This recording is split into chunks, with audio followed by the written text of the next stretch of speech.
Bien-aimés dans le Seigneur, bonsoir.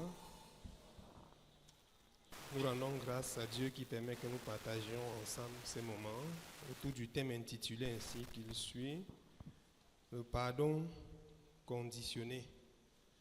Mais avant, prions encore le Seigneur. Nous bénissons ton Saint-Nom, Seigneur, parce que tu es notre pédagogue par excellence.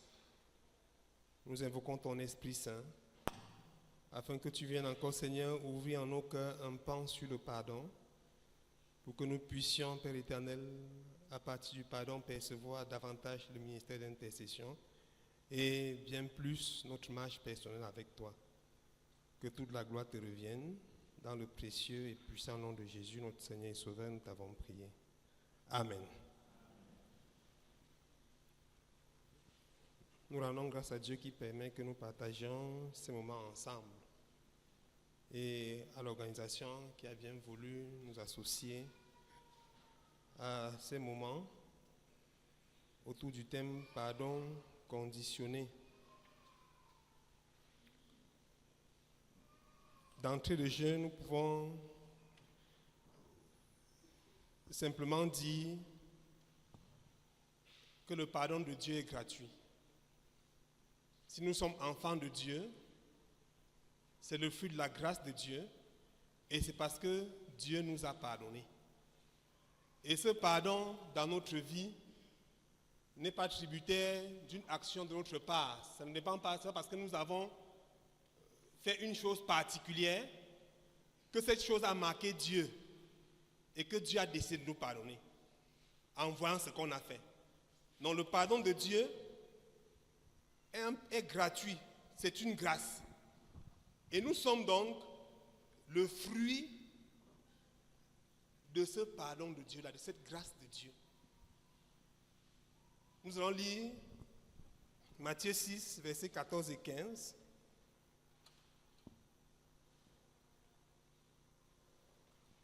Matthieu 6, les versets 14 et 15. Si vous pardonnez aux hommes leurs offenses, votre Père céleste vous pardonnera aussi. Mais si vous ne pardonnez pas aux hommes, votre Père ne vous pardonnera pas non plus vos offenses.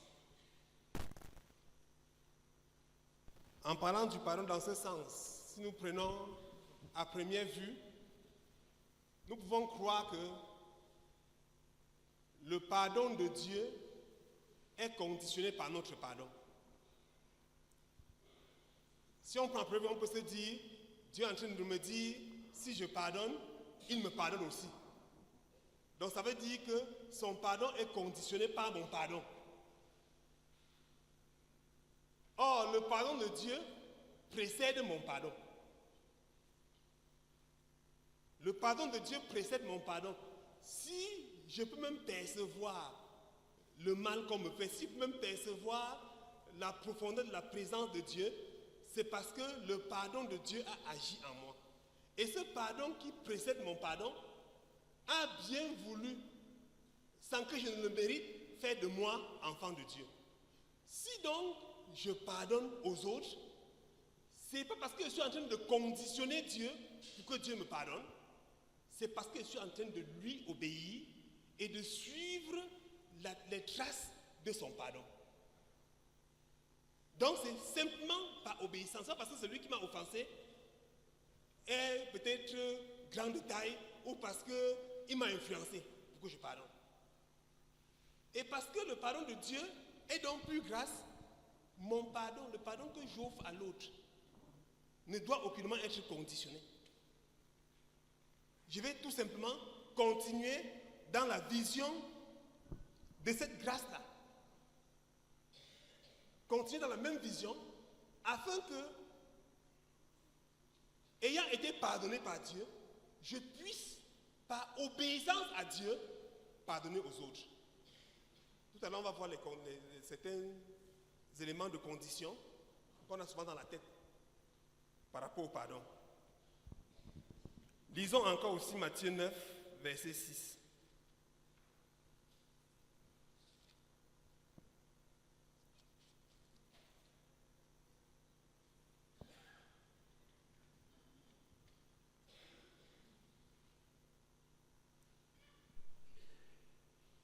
Bon, commençons au verset 5, si c'est possible. Matthieu 9, versets 5 et 6. Car lequel est le plus aisé de dire tes péchés te sont pardonnés ou de dire lève-toi et marche? Or, afin que vous sachiez que le Fils de l'homme a sur la terre le pouvoir de pardonner les péchés. Lève-toi, dit-il au paralytique, prends ton lit et va dans ta maison. Ce verset nous fait comprendre que ce n'est pas parce que nous sommes enfants de Dieu ou que Dieu a fait des grandes choses dans nos vies que le pouvoir du pardon réside en nous. Le pouvoir du pardon réside en Dieu. Et si nous pouvons déclarer ce pardon, c'est par obéissance à sa parole. Afin que sa parole puisse s'accomplir, puisque Dieu veille sur sa parole pour l'accomplir. Il nous dit dans la Bible, il nous dit clairement que le Seigneur veille sur sa parole pour l'accomplir. Même dans le cadre de l'intercession, il y a un lien très fort. Dans le cadre de la marche avec Dieu, il y a un lien très fort entre la méditation de la parole et la prière. Vous ne pouvez pas prier si vous êtes loin de la parole de Dieu. Vous ne pouvez pas, au fur et à mesure que je m'éloigne de la parole de Dieu, au fur et à mesure que je m'éloigne de la Bible, je m'éloigne de la prière et de l'intercession. Qu'on le veuille ou pas. Parce que c'est la parole de Dieu qui m'aide à prier. Ce n'est pas la parole de Dieu que je prie. Ce sont les paroles qui plaisent à Dieu. Il y a des gens qui pensent que peut-être c'est en priant à haute voix ou en agençant les bonnes phrases que Dieu exauce. Il se lève là, il commence à dire, Seigneur, Dieu, je suis là, ce chant est abracadabran. Et il pense qu'en disant le mot abracadabran, Dieu va écouter, Dieu va exaucer. Ça, ce sont nos paroles. Dieu veille sur sa parole pour l'accomplir. Donc, au fur et à mesure que je prie et que je m'éloigne de ma pensée, de mes paroles, de mes points de vue, pour m'attacher à la pensée de Dieu, aux paroles de Dieu, à ce qui vient de la Bible, je suis dans l'exaucement divin. Parce que Dieu ne se contredit pas. Ce qu'il dit, il l'accorde, il l'accomplit. Mais souvent nous formons des choses, on ne médite pas, on ne prie pas, on ne médite pas, on ne lit pas. Et on pense qu'en priant, sans méditer, sans lire, on peut mieux prier. Dieu n'a rien à faire de nos paroles. Excusez-moi que je dise, il s'en fout de nos paroles. Il regarde sa parole en nous. Et quand je lis dans la Bible, je peux mieux prier. Je peux mieux percevoir. Je peux me savoir ce qu'il faut demander à Dieu. Je peux donc m'éloigner de mes pensées et de mes paroles afin de percevoir ce que Dieu désire et lui dire ce qu'il a lui-même dit afin qu'il exauce sa parole dans ma prière. Et quand au fur et à mesure que vous lisez la parole de Dieu, vous vous rendez compte que les prières que vous avez faites à l'époque et pour lesquelles on peut même confesser. Quand j'étais en 4e, je priais pour ne pas trop vite grandir. Je disais à Dieu, voilà mon grand frère qui est petit de taille, comment tu me fais grandir comme ça, Seigneur, vraiment, c'est pas bien. Voilà une sorte de prière comme ça. Quand il grandit, il dit souvent à Dieu, Seigneur, tu sais que j'étais moi ignorant. Pardonne-moi pour ce genre de prière là. Donc au fur et à mesure, ce qui nous lie, et c'est la même chose par rapport au pardon. Quand nous pensons que nous avons notre mot à dire quant au pardon, nous voulons arracher à Dieu le pouvoir qu'il a par rapport au pardon. Et si nous pardonnons dans sa volonté, ça veut dire que c'est par obéissance à sa parole, c'est à Dieu qu'on obéit en le faisant. Et on ne peut donc pas percevoir le pardon dans un contexte d'orgueil. Et de se plonger dans la publicité du pardon. Et de dire aux gens, tu vois, maintenant il peut venir me raconter parce qu'il est venu me voir, je lui ai pardonné. Malgré tout ce qu'il a fait là, il vient, le pasteur m'a vu. Le pasteur vient ici, celui-ci vient, il parle fort. Quand j'ai parlé, maintenant il est venu, il m'a demandé pardon, j'ai pardonné. Voilà, maintenant il travaille normalement dans cette paroisse. Et j'ai pardonné à mon frère, comme j'ai pardonné, le voilà. Et on pense que c'est ton pouvoir de pardon. Tu n'as aucun pouvoir. C'est l'obéissance. Et souvent, cette obéissance te fait même mal. Ça veut dire que souvent ça contredit tes points de vue. Et voilà où la foi agit. Souvent ça contredit tes points de vue. Une ancienne me disait un jour, Sango, si cette situation-ci arrivait, vraiment, Dieu m'a sorti de quelque chose. C'était le mois d'avant-ci. Je devais l'arrêter et le cogner correctement et bien. arrive, il ne parvient pas à agir comme avant, malgré le fait que son cœur même voudrait qu'il agisse ainsi. Mais le fait qu'il soit déjà enfant de Dieu interdit qu'il agisse dans la sorte, et il se rend compte que la volonté de Dieu est plus puissante que sa propre volonté. Et il faut que sa volonté soit soumise à la volonté de Dieu. Voilà aussi le pardon. C'est-à-dire que souvent quand Dieu nous envoie au pardon, ça peut ne pas nous arranger. Ça peut ne pas nous arranger. On aurait bien voulu que chacun prenne sa route. Et quand on se dit qu'il m'a offensé, il est allé à Yaoundé. Qu'il reste à Yaoundé, je reste ici, chacun est en paix. Et Dieu te dit, rencontre-le. Accepte son pardon. Pardonne le tort qu'il a fait. Ouvre la voie au pardon. Sûrement, on vous a parlé de cela dans qui fait le premier pas. Donc, bien aimé, à partir de nous pouvons percevoir les éléments comme quand est-ce que nous conditionnons le pardon. Il faut d'entrée de jeu dire que le conditionnement du pardon est tout simplement une construction humaine. Ça veut dire que le fait qu'on conditionne en disant que je peux pardonner dans tel contexte ou dans tel autre, Dieu n'a jamais dit ça. Pour Dieu, le péché, c'est le péché et il pardonne tout péché. Mais souvent, nous nous conditionnons dans nos constructions, peut-être par rapport au paradigme que nous avons, par rapport à notre background culturel. Et on peut conditionner le pardon par rapport au type de péché. En disant, vraiment, si tu me manques par exemple, je peux te pardonner. Mais, si j'ai mon seul enfant, et tu le tues, après tu deviens enfant de Dieu, tu me dis, ton seul fils, c'est moi qui l'avais tué. Est-ce que je vais pardonner? L'autre là, on ne pardonne pas jusqu'à la terre, c'est fini. Parce que mon enfant ne doit plus revenir. Il pouvait même voler ma chose. Mais tuer mon enfant jusqu'à 5 ans après, mon seul fils que j'avais, il vient encore me dire de lui pardonner jusqu'à la terre s'il finit, sinon je ne vais même pas pardonner. Dans notre texte, souvent il y a des péchés qu'on a classifiés. Et souvent cela joue sur notre façon de pardonner. On te vole 100 francs, tu pardonnes facilement. On te porte ton salaire de 250 000, tu cherches tes enfants de la maison, même ton épouse. L'autre ici, c'est quand même 250 000. Voilà les types. Donc, un autre enjeu dans la vie du chrétien, c'est d'avoir la même perception du pardon face à n'importe quel type de péché. Voilà où c'est difficile. Et voilà où l'enjeu de la foi et du pardon se joue. Quand on vient t'agresser chez toi, des choses compliquées, on viole ta fille et qu'on vient te dire pardonne. Est-ce que l'autre là va se pardonner? Tu vas te dire qu'il fallait qu'il porte même tout ce qu'il a, qu'il porte la télé, qu'il porte tout, même mon argent, mais pas violer mon enfant. Et s'il vient me demander pardon, je le tue, et nous aussi, ensemble, on va. Un monsieur avait dit, dans une ville où j'étais, quand un autre venait chez lui, il dit, tu mets tes pieds, je te découpe, moi aussi je n'ai pas emploi, parce que ce que tu m'as fait là est plus que la mort.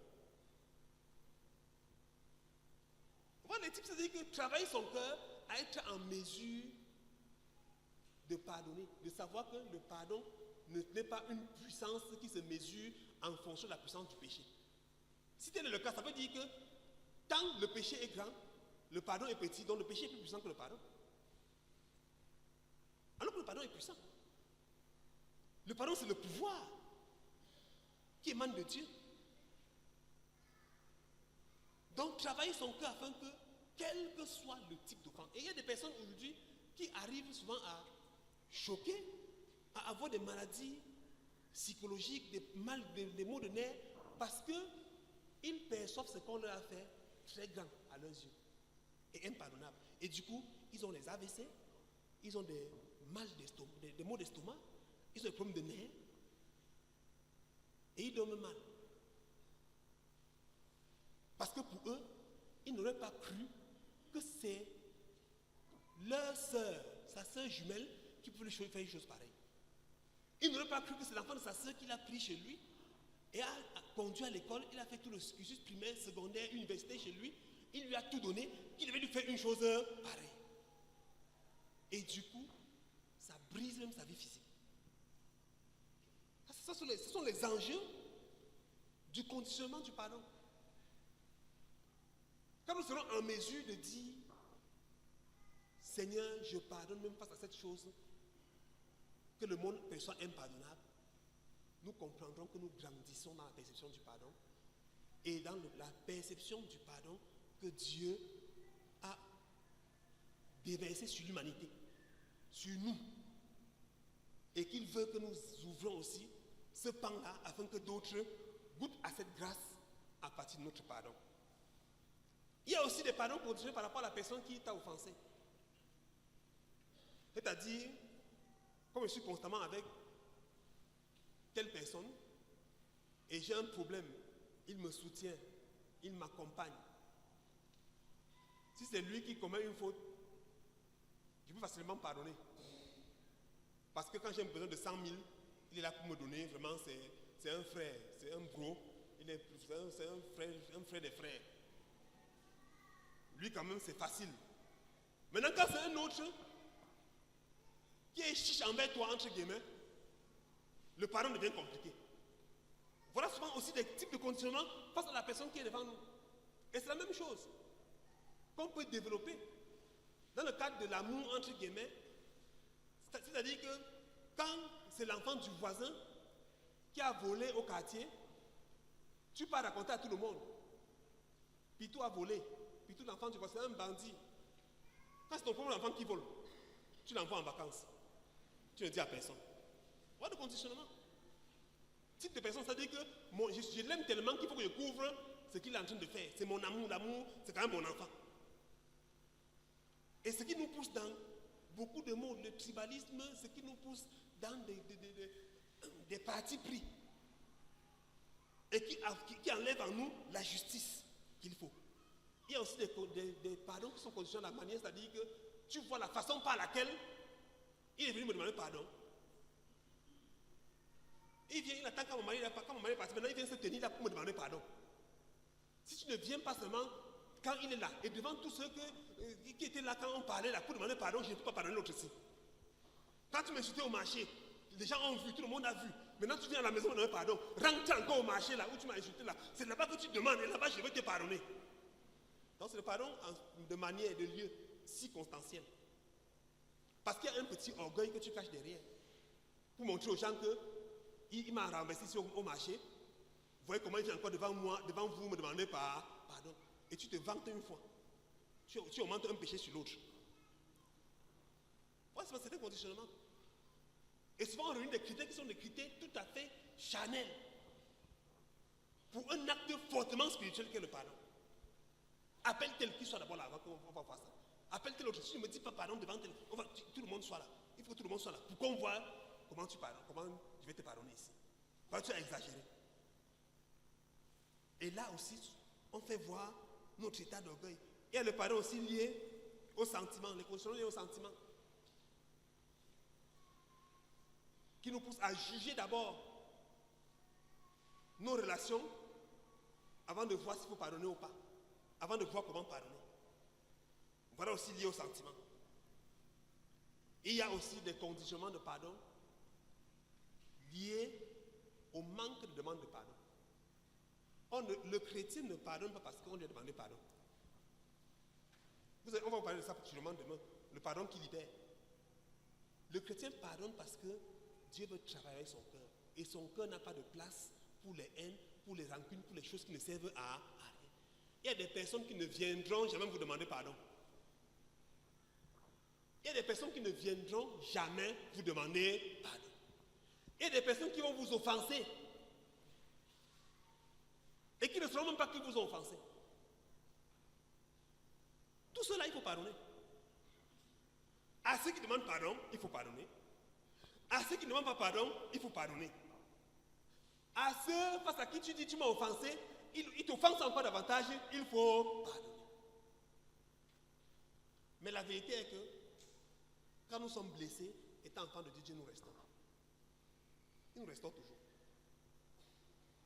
Et dans toutes ces blessures, Dieu conçut des témoignages. Et sont derrière, c'est comme une dette.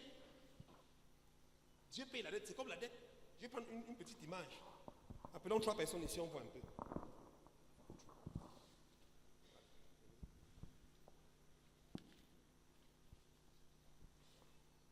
Notre frère lui doit de l'argent. Par exemple, il lui doit de l'argent. Et il arrête, c'est l'exemple. Donc, il arrête et il lui dit, tu vas me remettre mon argent. Ça me fait mal, je te donne avec l'amour, tu me rembourses pas, tu vas me remettre mon argent. Et le 3e frère vient, lui dit, bon, comme il te doit de l'argent, il te doit combien? 10 000. Il va te rembourser combien? Les 10 000. Il lui remet les 10 000 francs. On se comprend un peu? Il remet les 10 000 francs et il s'en va. Au revoir, frère. Maintenant, quand il s'en va, celui-ci continue de se fâcher contre telle autre personne parce qu'il lui doit de l'argent. Vous comprenez un peu ça? C'est-à-dire qu'il continue encore de se fâcher contre telle personne parce qu'il lui doit de l'argent. Allez vous asseoir, applaudissez pour eux. C'est une image pour expliquer tout le conditionnement du pardon. C'est-à-dire, il y a des personnes qui deviennent même vous demander pardon. Quand vous demandez pardon ou pas, Dieu, le plus important est que Dieu nous restaure. C'est ça le plus important. Et qu'il faut pardonner. Il faut pardonner par obéissance à Dieu. Avec l'image, qu'est-ce qu'on comprend? Moi, quand j'étais évangile, j'ai reçu un jeune enfant, un jeune d'une autre paroisse qui est venu me voir. Il m'explique sa situation. Il vivait, son père était une autorité administrative de la ville, une très grande autorité. Il vient me dire, tonton, je suis malheureux. Je lui dis pourquoi? Il me dit parce que le père m'a conçu avant de se marier. Et je suis à la maison, la maman n'est pas mon père, n'est pas ma mère, et ma mère est devenue folle. Je ne sais même pas où elle est. Donc le père m'a brisé toute relation avec ma famille maternelle. Quand je rentre, je suis en terminale. Quand je rentre, il faut que je fasse tous les travaux de la maison, que je parte superviser les boutiques en ville, que je revienne fermer le bar avant de dormir. Et quand je dors, vers 22h, 23h, il faut qu'à 4h je me réveille pour aller encore ouvrir les boutiques et porter certaines choses pour aller déposer dans certaines boutiques avant de revenir me laver et aller à l'école. Alors que mes frères sont là, ils apprennent. Et il dit, est-ce que la vie vaut la peine? Je lui ai posé la question, tu as quel âge? J'ai 16 ans. Tu as 16 ans, tu es en terminale C. Et tu es dans les 17 de moyenne, alors que tu n'apprends pas. Dieu t'a déjà consolé. Maintenant, si tu mets dans ton cœur tout ce qu'on te fait là, alors que Dieu t'a consolé, c'est que tu es en train d'insulter la consolation de Dieu. C'est la même chose avec le pardon.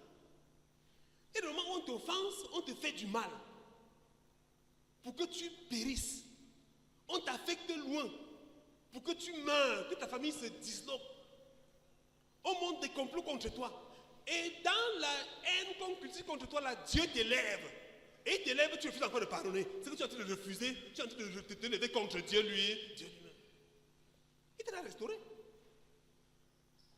Libère ton cœur et rends grâce à Dieu.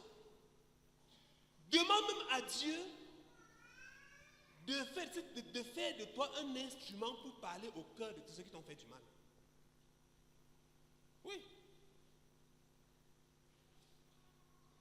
Pour parler au cœur de ceux qui t'ont fait du mal. Moi, en tant que pasteur, j'ai vécu une situation où un ancien m'a maudit.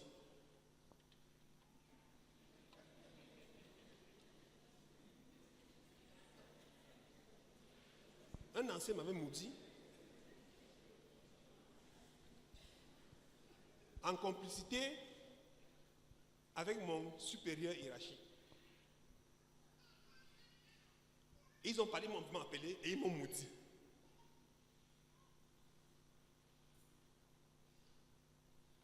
Dieu m'a donné la force de prier pour eux dans le cœur. 5 ans après, l'ancien est revenu vers moi. Et c'était un grand. En société, il était généralement en Europe, il avait des cliniques partout dans le monde. Il revient vers moi et il me demande pardon d'une manière ou d'une autre. Il m'amène dans sa clinique, dans une de ses cliniques, il prend soin de moi, il m'achète les choses, et il me dit vraiment, sache que je suis toujours avec toi, le Seigneur, vraiment. J'ai compris que c'est une façon de demander pardon.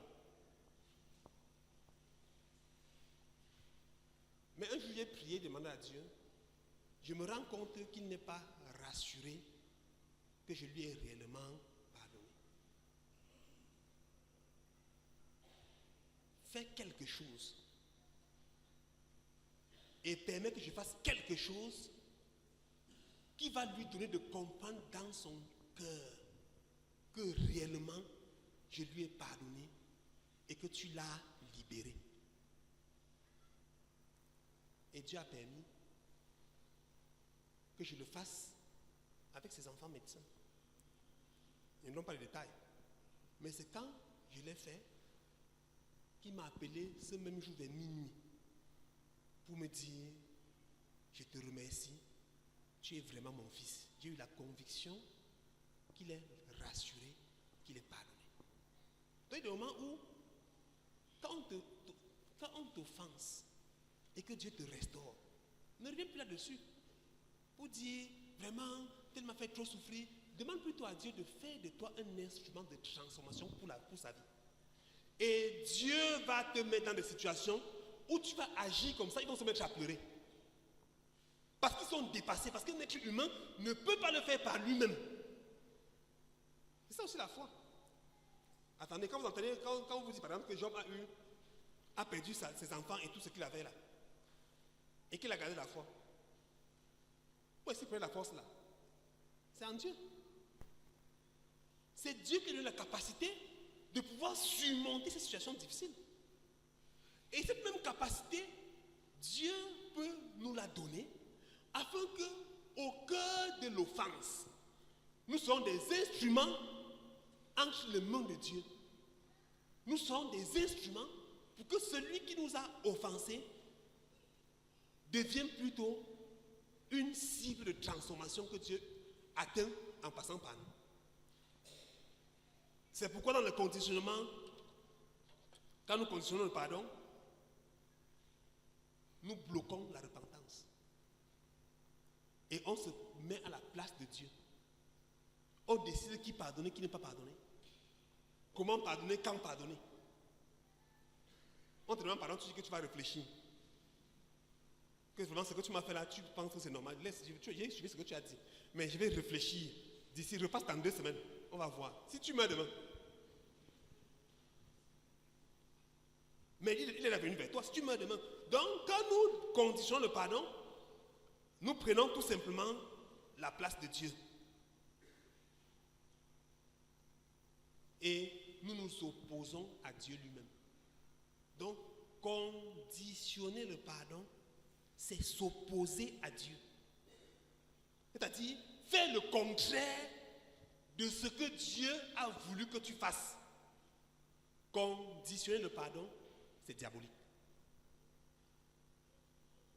C'est diabolique. Parce que dans le conditionnement du pardon, le diable enseigne. Le diable te bourre des mauvaises idées. Le diable te remplit de mauvaises décisions. Et du coup, dans la colère, tu prends des décisions qui sont plus des décisions spirituelles, qui ne sont pas des décisions que Dieu aurait voulu que tu prennes. Et le diable te conduit sur un terrain qui n'est pas le terrain que Dieu veut que tu expérimentes. Et tu te retrouves en train d'être, sans le savoir, un instrument entre les mains du diable. Sans le savoir. En croyant que tu fais bien. Jusqu'à tu pries, tu couvres ça dans le sang de Jésus, alors que ce n'est pas la volonté de Dieu. Et dans ce conditionnement, le combat est à l'intérieur. Il faut combattre, se surpasser. Aller au-delà de ses propres perceptions. Et c'est en ce moment que peut se jouer l'aspect du pardon et de l'intercession. On peut lire Genèse 18, verset 24, que vous connaissez, qui est l'intercession d'Abraham par rapport à son frère Lot.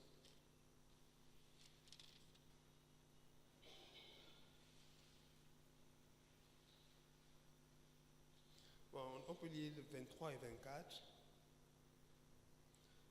Abraham s'approcha et dit,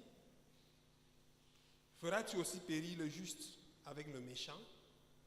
Peut-être y a-t-il 50 justes au milieu de la ville. Les feras-tu périr aussi? Et ne pardonneras-tu pas à la ville à cause des 50 justes qui sont au milieu d'elle? C'est un texte que vous connaissez et qui montre, quand vous voyez le background, l'arrière-plan contextuel du texte, et vous lisez même tout le contexte avant, si Lot et Abraham se séparent,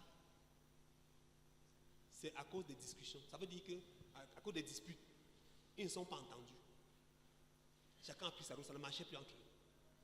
Donc il y a eu conflit. Ils sont séparés. Abraham pouvait dire, c'est bien fait pour l'autre. Il m'a humilié. On s'est séparés. Il va payer de ses conséquences. Tout se paye ici-bas. Il pouvait dire ça, tout se paye ici-bas. Alors que la vision du pardon, c'est Dieu pardonne tout ici-bas. Dieu peut te pardonner tant que tu es encore en vie. Il peut tout te pardonner. Donc, la vision du pardon qu'il demande à Dieu le pousse à l'intercession. Donc, il y a un lien fort entre le pardon et l'intercession. Si ton cœur ne parvient pas à pardonner, prie. Prie pour toi. Prie pour la personne. Gêne pour toi. Gêne pour la personne jusqu'au jour où tu vas sentir en toi la liberté de ce pardon. Généralement, face au pardon, on fait comment? On commente. On a des reportages journalistiques. Tel qui m'a fait comme ça, c'est moi qui ai fait à telle personne. Le voilà qui me fait ceci. Vraiment, on raconte à tout le monde. Et ça ne change rien. Au contraire, le diable se glorifie de telles choses. En tant qu'enfant de Dieu, le contexte du pardon devrait nous pousser automatiquement au contexte de l'intercession.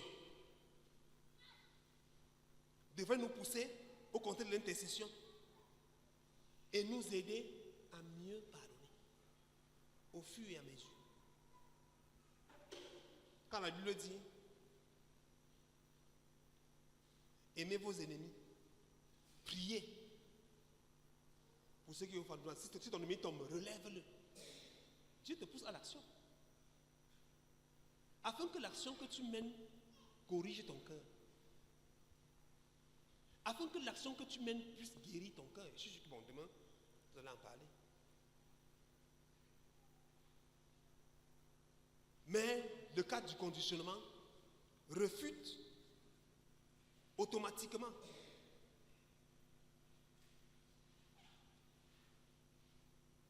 la vision divine par rapport au pardon. Et ça devient une perception subtile que le diable utilise pour œuvrer et agir. Le cadre du pardon nous pousse aussi en dernier ressort dans la perception de l'œuvre de Christ comme œuvre de rédemption et comme œuvre de propitiation. Et à partir de là, on peut aussi percevoir un autre pan du pardon et voir la grandeur du pardon quand nous ne le conditionnons pas. Dans le cadre de la rédemption, c'est payer le prix. C'est payer le prix.